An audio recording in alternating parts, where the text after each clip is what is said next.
네, 집회 시작합니다.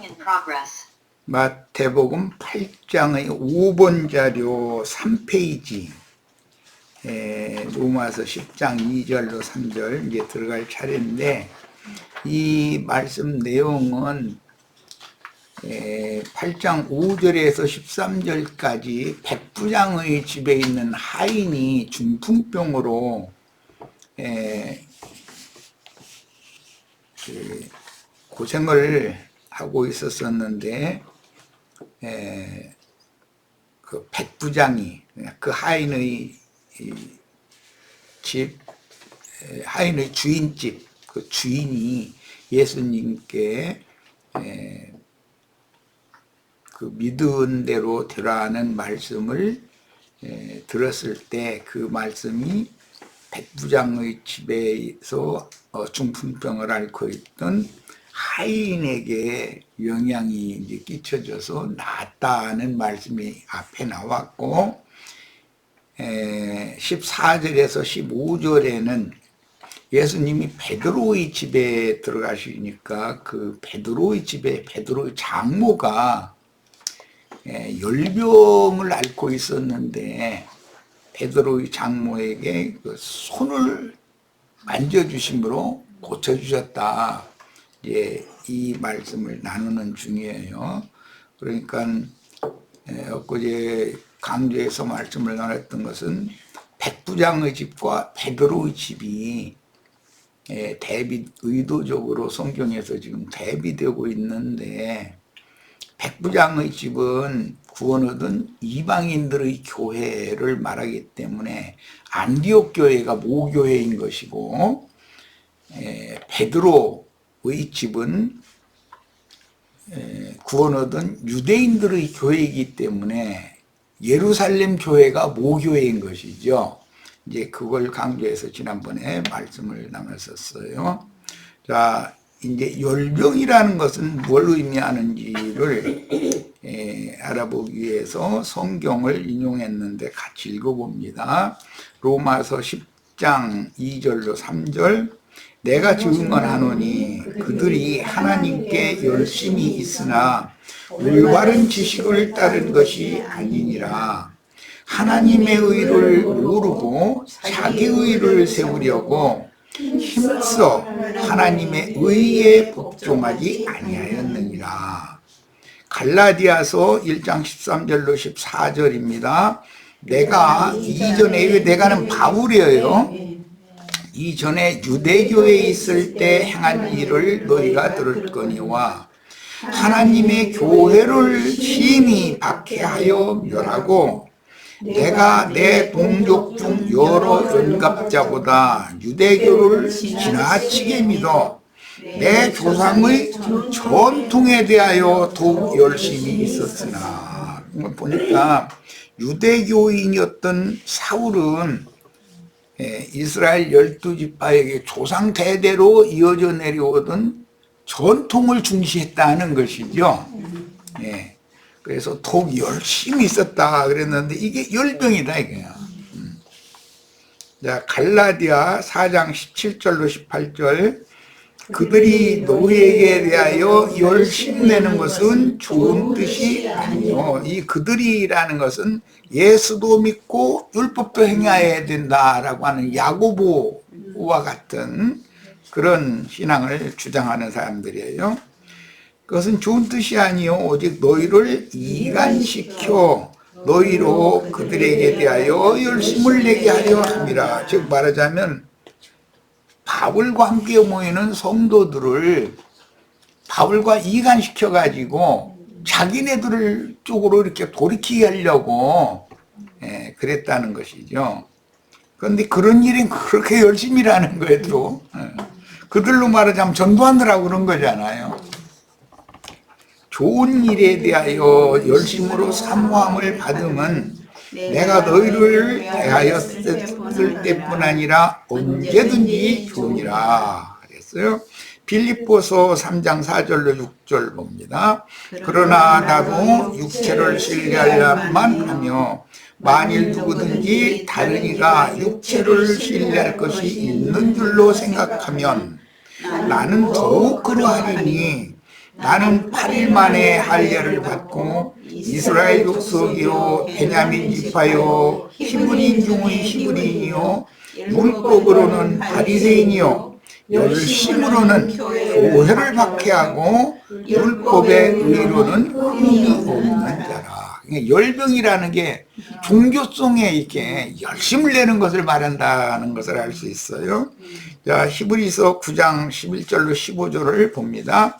그리스도께서는 장래 좋은 일의 대제사장으로 오사 손으로 짓지 아니한 것 곧 이 창조에 속하지 아니한 더 크고 온전한 장막으로 말미암아 염소와 송아지의 피로 하지 아니하고, 여기 손으로 짓지 아니한 더 크고 온전한 장막이라고 하는 것은, 손으로 지은 장막은 예루살렘 신전이나 각지의 회당들을 말하는 것이죠. 그러나 더 크고 온전한 장막이라고 하는 것은 그리스도의 몸을 말하는 거예요. 그러니까 이미 지난 얘기지만 예수의 몸과 그리스도의 몸을 잘 구분을 해야 된다. 예수의 몸은 대속물로 하나님이 한 몸을 준비하신 그 예수의 몸은 죽으러 오신 몸이고, 그리스도의 몸은 다시는 죽음이 없는 완전한 새 몸이기 때문에 이것은 영적인 몸이다. 인자 예수의 몸이 성전이지만 그 첫 성전은 즉 육체로 오신 예수는 죽어야만, 즉 무너져야 되는 것이고, 두 번째 하나님이 친히 세우시는 새 성전인 더 크고 온전한 참장막 그리스도의 몸은 다시는 무너질 수 없는 것이다. 이건 영원한 하나님의 집이다. 이런 것을 잘 지식적으로 알고 있으셔야 돼요. 자, 염소와 송아지의 피로 아니하고 오직 자기의 피로 영원한 속죄를 이루사 단번에 성소에 들어가셨느니라. 여기 단번에 성소에 들어가신 것은 하늘의 더 크고 온전한 참장막 성소에 들어간 걸 말하는 거죠. 영으로 들어간 거예요. 염소와 황소의 피와 및 암송아지의 죄를 부정한 자에게 뿌려 그 육체를 정결하게 하여 거룩하게 하거든. 이게 짐승을 잡아 드리는 제사라는 것은 육체를 정결하게 하는 예법인 것이죠. 그런데 예수 그리스도를 제물로 드리는 것은 영혼을 정결하게 하고 신령한 몸으로 덧입혀주는 것을 말하는 거예요. 그 대신 이 육체는 벗겨버리는 것이죠. 후패되고 낡아지고 무너져야 되는 거예요, 반드시. 하물며 영원하신 성령으로 말미암아 흠없는 자기를 하나님께 드린 그리스도의 피가, 예수의 피와 그리스도의 피에 대해서 내가 분명하게 증거를 했어요. 예수의 피는 대속의 피지만 그리스도의 피는 성령께서 나에게 적용시켜주는, 뿌려주신 내 신앙 양심과 마음에 뿌려주신 피니까, 이 그리스도의 피라는 것은 물질적인 피가 아니라, 예수의 피는 물질적인 피였지만 그리스도의 피는 생명의 말씀을, 성령과 신부께서 증거하는 생명의 말씀을 영적인 피라고 그런다. 그래서 사도행전 20장에는 하나님의 피라고 그랬죠. 네, 그리스도의 피는 하나님의 피다. 인자 예수의 피와 그리스도의 피는 다른 거죠. 그러니까 너의 양심을 죽은 행실에서 깨끗하게 하고 살아계신 하나님을 섬기게 하지 못하겠느냐. 보면 제사를 할 때 짐승을 잡아서 피를 사람에게 뿌려서 제사를 했었던 것, 또는 기름을 뿌려서 또는 잿물을 뿌려서 이렇게 제사를 했었던 그 결례 의식이라고 하는 것은 가장 중심이 뭐냐면 죽었던 양심을, 영적으로 죽은 인간의 양심을 죽은 행실에서 깨끗하게 해서 양심을 깨끗하게 하는 것이 목적이었다라는 거예요. 이게 구약 시대에는 육체의 행위만 자꾸 강조하는 것은 사람의 그 겉면만을 자꾸 씻는 그 율법 행위를 계속 반복한 것이죠. 제일 더 중요한 것은 그릇의 속부터 씻어야 되는데 그릇의 껍데기만 씻으니까 바꿔지지가 않는 게 사람의 생명이 전환이 안 됐었던 것이죠. 자, 15절 이로 말미암아 그는 새 언약의 중보자시니 이는 첫 언약 때에 범한 죄에서 속량하려고 죽으사 부르심을 입은 자로 하여금 영원한 기업의 약속을 얻게 하려 하시니라. 그래서 자, 첫 언약 때에 범한 유대인들의 범죄는 그 결과라는 것은 자신들이 그토록 고대하고 기다리던 메시아가 자신들이 원하는 모양으로 오시지를 않고 낮고 천한 모습으로 이렇게 오시니까 자신들의 메시아를 반대하고 대적하고 그분의 복음 전파를 회방하다가 나중 결국은 이방인의 손을 빌려서 자기네들의 율법으로 죽일 자라고 정죄하고 죽음에 넘겨버린 것이라는 거예요. 그게 첫 언약 때 범한 범죄다. 첫 언약이라고도 하지만 옛 언약이라고도 그러죠. 예, 구약의 율법 언약 안에서 그들이 그 모세를 통해서 증거한 하나님의 말씀인 율법을 크게 오해해서 유대인의 율법으로 이것을 잘못 이해하고 있었기 때문에 자신들은 말씀하신 하나님을 섬기는 예라고 한 짓이지만 즉 율법을 잘 지키는 것이라고 생각했지만 사실은 율법을 힘써 대적하는 짓을 했다. 그러니까 유대인의 율법을 열심을 다해서 지키는 것은 그게 하나님의 율법을 힘써서 대적하는 짓인 것이다. 그런 말이죠. 자, 첫 언약 때 범한 유대인들의 범죄 결과는 예수 자신들의 메시아를 이방인이 손을 빌려서 죽이는 거였어요. 자, 그런데 신약에도 자칭 유대인이라 하는 영적 유대인들이 있죠.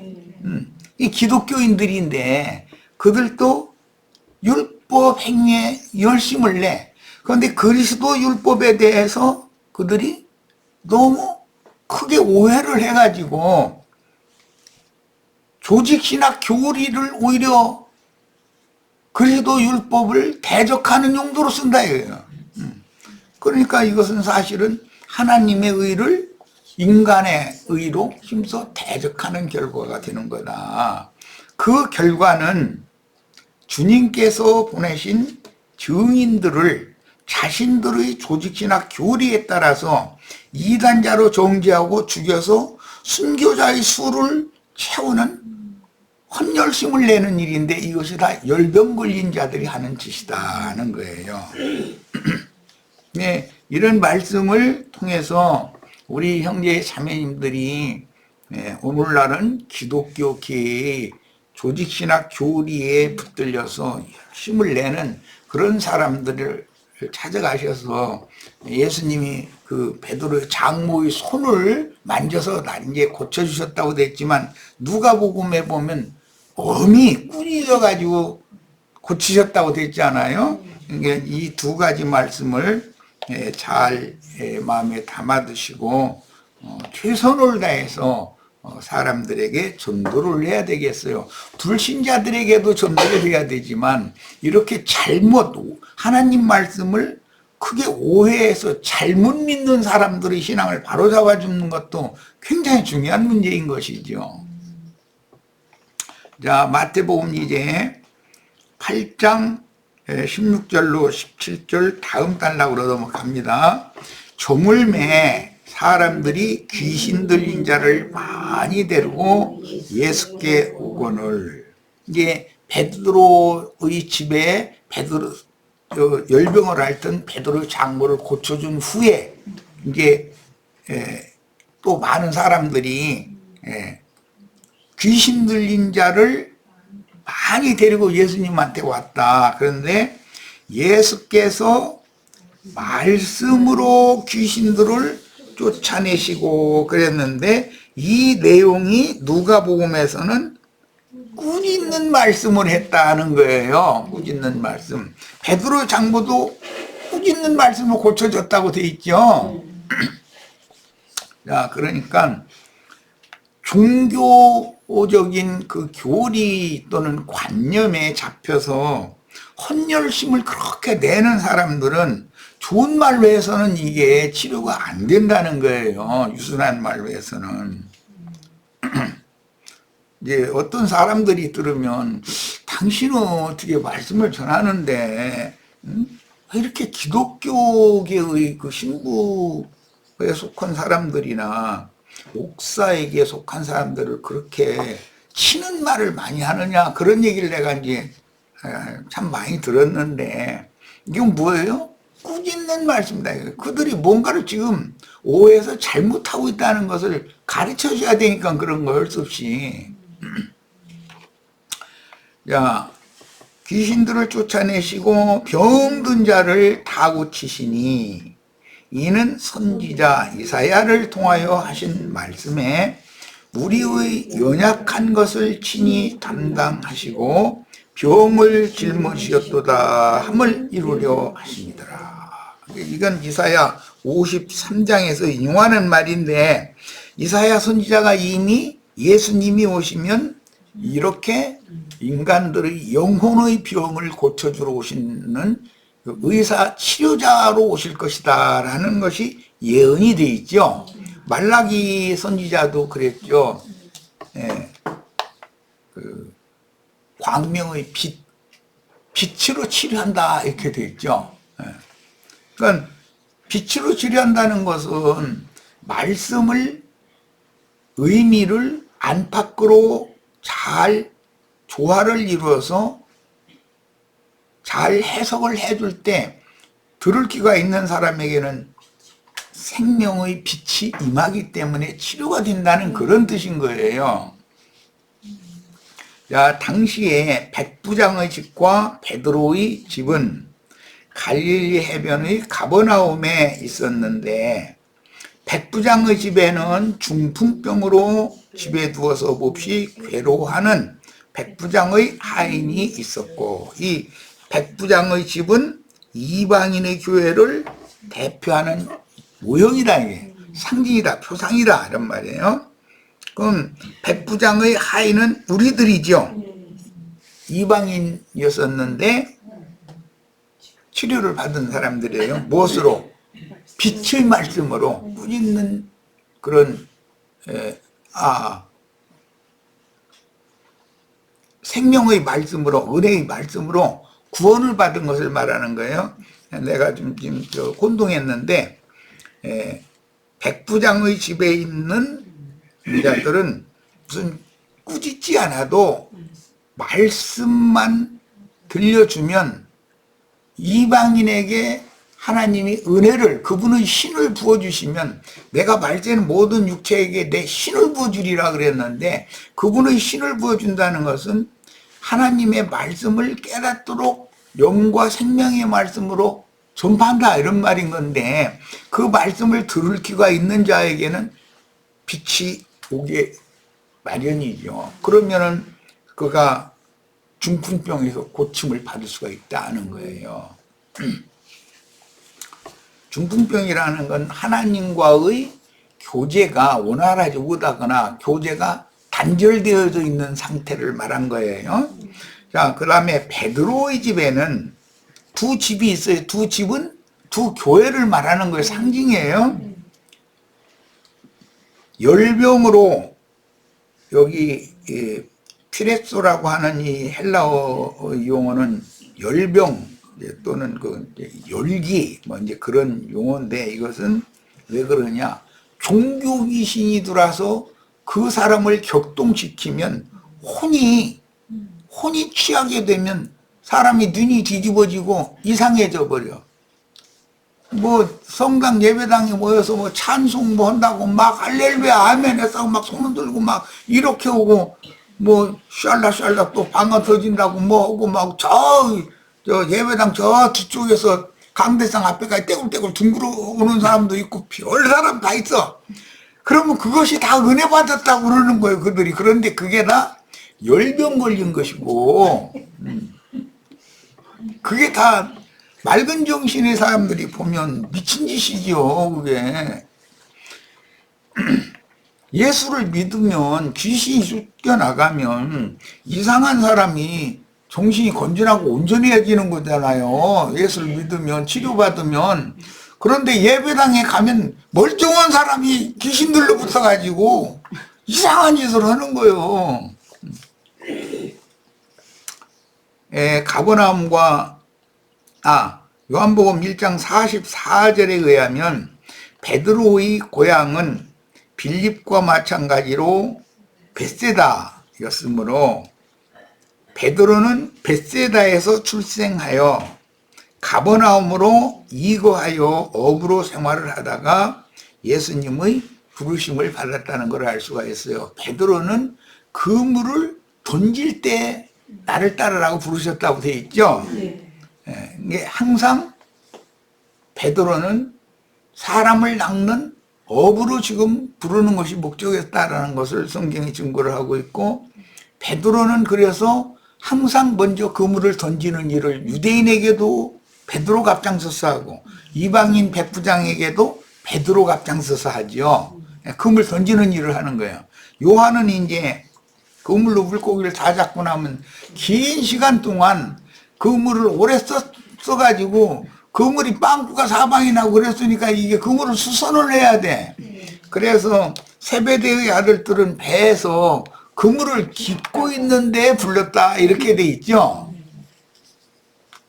오늘 우리는 배에서 그물을 깁는 중에 부름 받은 사람들이에요. 말하자면 베드로는 복음을 처음에 전파하는 사명을 받았고, 계시록의 마무리 말씀은 요한이 전하잖아요. 요한에게 주셔가지고, 그러니까 하나님은 베드로와 요한을 이렇게 대표자로 두 증인으로 들어서 교회의 시작과 끝을 마무리를 하시는 중이다.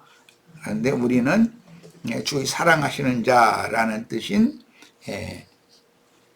요한과 함께하는 교회인 것이죠. 이게 아시아에 있는 7교회가 세워졌지만 모든 7교회들마다 이기는 자들을 빼내서 하늘에 기록한 장자들의 교회, 아브라함의 후사들로 세우는, 후사들을 낳는 장자들의 교회로 회복되면 예수님의 말씀에 마태복음 24장에서는 이 천국 복음이 모든 민족에게 땅끝까지 전파되어야 하리니 그제야 끝이 오리라 그랬죠. 그러니까 지금 2000년 한 바퀴를 빙 돌아서 모든 민족에게 주님이 전하기 시작한 천국 복음이 전파됐단 말이에요, 지금. 그러니까 이제는 세상이 한 시대가 끝날 때가 온 것이잖아요. 자, 그럼 한 시대가 끝나면 예루살렘 교회는 이방인의 시대 동안에는 예루살렘 교회가 사도행전의 서두에만 나오고 이방인의 때에는 나오질 않잖아요. 성경에서 사라지잖아요. 그런데 예루살렘 교회는 반드시 멸망하는 것이 아니라 부활된다는 거예요. 그래서 이제 다음에 이제 우리가 나눌 말씀은 베드로의 장모를 고쳐준 것은 예루살렘 교회예요. 불완전해요. 예루살렘 교회는 이방인에게 보냄받은 바울에게 책망을 들어야 할 정도로 불분명했어요. 그런데 회복된 이스라엘 12지파는 인마진 이스라엘의 14만 4천으로 회복이 되기 때문에 그것은 베드로의 아내로 이제 상징이 된단 말이야. 이제 성경에 보면 바울 사도가 이방인의 사도들이 하는 말이, 우리는 게바와 같이 아내된 자매를 데리고 다닐 권위 없냐 그랬어요. 그러면 문자적으로도 베드로는 아내랑 같이 전도 여행에 같이 다녔다라는 의미겠지만 성경이 말하는 베드로의 아내라는 개념은 교회를 말하는 거예요. 그렇기 때문에 이방인의 때가 끝나면 베드로의 이제는 장모가 아니라 아내로 회복된다는 것을 성경이 말하는 거예요. 그러면 베드로의 아내로 회복이 되면 이제 뭔가 그 말씀이 바울에게 먹고 마시는 문제나 할례받는 문제나 성전에 관한 문제나 이런 것 때문에 책망받을 필요가 없이 밝은 상태로 되겠죠. 베드로의 아내가 될 때는 말이에요. 왜 한 시대가 지나고 나서 이 한 시대를 종결하는 이방인의 때 끝에 계시록 10장에서 주님께서 힘센 천사로 요한에게 반모섬의 요한에게 주신 열린 작은 책의 말씀을 먹은 요한이 나가서 두 증인이 되어서 이제 전도를 하는 그 말씀으로 회복이 되는 거기 때문에 이제는 이방인의 사도들한테 꾸지런 말을 할 필요가 없죠. 아, 성전이라는 건 모임은 이 집 저 집에서 떡을 떼고 성전에서도 모이고 집에서도 모이고 그러는 것이 아니구나. 사람의 손으로 지은 전에 하나님은 계시지 않기 때문에 집에 있는 교회에만 모여야 되는구나 라는 것을 확실하게 알 거란 말이에요. 이제. 그래서 그 두 집이라고 하는 것은 지난번 내가 강조해 얘기한 것처럼 사실은 집에 있는 교회다 이게요. 이방인의 사도인 바울 사도는 로마서에서부터 14서신이나 그 서신을 많이 썼는데 거기 보면 모두 누구누구의 집에 있는 교회에 편지한다 이렇게 보냈단 말이야. 이게 그만큼 바울은 밝은 거예요. 그리고 바울도 처음에는 그 스데반이 가르쳐주기 전에는 바울도 사람의 손으로 준 성전에 열심히 특징했었던 사람이죠. 그런데 스데반이 하나님은 사람의 손으로 지은 전에 거하시지 않는 분이다. 하나님 우주의 주인인데 우주가 하나님의 집인데 무슨 놈의 사람의 손으로 짓는 집에서 거한단 말이냐. 이제 그 얘기한 것 때문에 바울 사도가 사울이었을 때니까 성질 나가지고 증인서 주고 다 돌로 쳐서 죽인 거잖아요. 그만큼 사울일 때 바울도 사람의 손으로 지은 성전이라고 하는 관념에 아주 그 손으로 지은 성전이 아주 열심히 특심했었어. 거기다 대고 또 이제 자신들은 손할례 당이고 이방인들은 할례 없는 자들이라고 아주 유대인이 구원 얻은 하나님의 선민이냐 이방인이냐 이거 구분하는 것을 손으로 행한 할례의 여부에 따라서 그걸 결정을 그렇게 바울도 처음에는 그랬던 거잖아요. 그런데 나중에 주님께 이제 계시의 말씀을 듣고 나서는 성령께서 사람의 마음에 육의 마음을 도려내는 것이 육적 자아를 베내는 것이 그것이 참 할례다. 그래서 우리가 진짜 할례당이다. 손할례당을 멀리해라. 이제 말이 바꿔지는 거잖아요. 이제 이렇게 그래서 손을 만져서 고친다는 의미가 뭐냐. 다 이 손은 어떤 걸 붙잡고 뭘 행하고 하는 일하고 하는 그런 걸 상징하는 거기 때문에 베드로의 장모로 비유된 소위 말하는 사도시대의 초대교회라고 흔히들 말하는데 그 교회는 불완전한 교회에 있다는 거예요. 여기 몇 년 전에 침례교단 목사와 침례 문제를 가지고 내가 계속 설명을 해나가는데 그 친구는 자기네들의 전통 그것에 꽉 붙잡혀 있었기 때문에 아무리 얘기해도 못 알아듣잖아요. 그만큼 무서운 거예요 이게. 뭔 전통에 붙잡혀 버리면.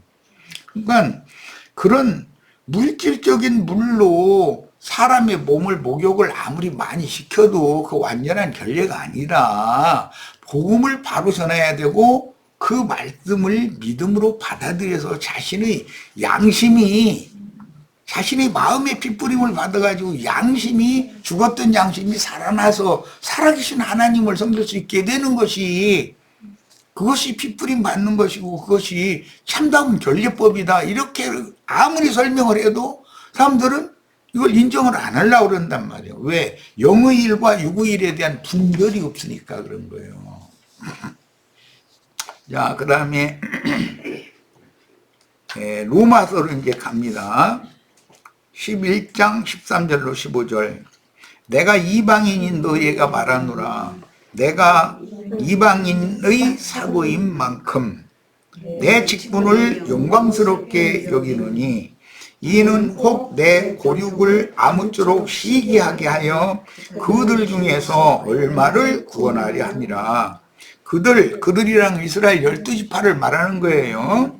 그들을 버리는 것이 세상의 화목이 되거든. 그러니까 예루살렘 12지파로 세운 예루살렘 교회가 성경에서 사라진 것은 버린 것이지요. 그것은 왜 그래? 세상의 즉 이방인들이 하나님과 화목하게 되게 하려면 이방인들을 생명나무에 좁붙이려니까 그들을 쳐낸 그 자리에 이방인들을 갖다 좁붙여야 되니까 그들을 버렸기 때문에 2000년 동안 예루살렘 교회가 성경에 자취를 감추게 된 것이지만 성경 이야기는 지금 이방의 충만함에 차분하면 예루살렘 교회는 회복된다는 것을 말하는 거다 이거예요. 이게 그 육적인 이스라엘 나라의 회복을 자꾸 주장을 했었지만 그 사람들은 또 지금 예루살렘 솔로몬 신전의 자리에다가 세워진 그 마호메트 교의 제2 성전 오마르 성전이라고 하는 그 성전 자리를 그걸 다 폭격해서 무너뜨려 버리고 그 자리에다가 솔로몬 성전과 같은 화려한 성전을 다시 세워야 예수님이 온다. 주님은 반드시 그 전으로 오실 거니까 성전이 세워져야 된다. 그런데 사람의 손으로 지은 금집으로 그게 황금돔이라고 그래요. 그 둥그러 하는 게 그게 황금으로 다 그렇게 몇 개를 해놨다는 거예요. 그런 게 돈이 얼마나 많이 들어간 거예요. 그런데 그런 황금집에 하나님이 오시는 게 아니고 진짜 형제 자매님들은 연단에 연단을 거듭해서 정금 같은 믿음으로 온전케 되어진 형제 자매님들의 영혼들로 세운 그 정금집으로 오시는 것인데 이 얘기를 하면 도무지 못 알아듣겠다. 저 사람이 뭔 소리인지 못 알아듣겠다는 거예요. 그러니 이게 이 신앙이라는 것이 한번 무언가에 이렇게 붙잡히고 조성되면 사람이 이게 치료받는다는 게 쉬운 게 아니라는 걸 알 수가 있어요. 자, 첫 시간은 일단 여기까지 해서 마치고 잠시 쉬었다가 두 번째 시간 이어가도록 하겠습니다. 잠시 쉬었다가 합니다.